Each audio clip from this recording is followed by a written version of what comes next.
भाई एकर मेकअप सजैला से भैनी हम बर्बादे भाई एकर मेकअप सजैला से मोर मौगी गोइल बिगड़े भाई भिगो वीडियो बनैला से मोर मौगी गोइल बिगड़े भाई भिगो वीडियो बनैला से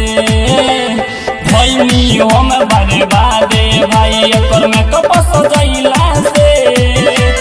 भैनी हम बर्बादे भाई एकर मेकअप सजैला से मोर मौगी गोइल बिगड़े भाई बिगो वीडियो बनैला से मोर मौगी गोइल बिगड़े भाई बिगो वीडियो बनैला से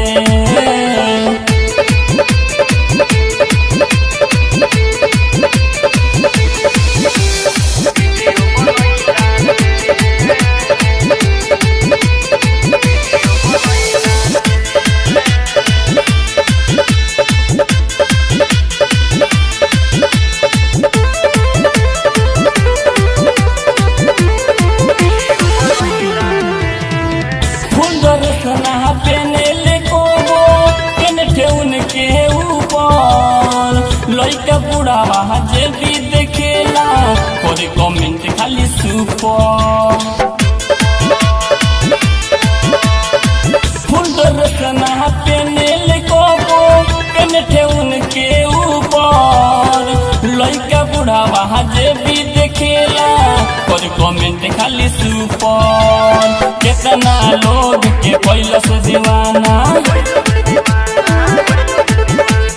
कितना लोग के कैलस दीवाना अपन कमर हिलैला से कितना लोग के कैलस दीवाना अपन कमर हिलैला से मोर मौगी गोइल बिगड़े भाई बिगो वीडियो बनैला से मोर मौगी गोइल बिगड़े भाई बिगो वीडियो बनैला से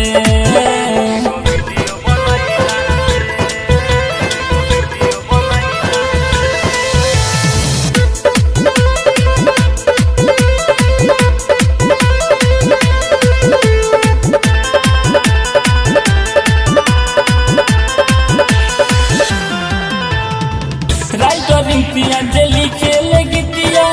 सुन इरफान भाई कबनती हो हमें हर के अपना इनके कहच मोबाइल राइटर इम्तियाज लिखे गीतिया सुन इरफान भाई कबनती हो हमें हर के अपना इनके कहच मोबाइल कहेले सरफराज दीवाना कहेले सरफराज दीवाना तू जीवन पहिला से कहेले सरफराज दीवाना तू जीवन पहिला से मोर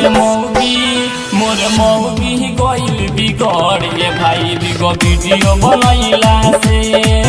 मोर मौगी गोइल बिगड़े भाई बिगो वीडियो बनैला से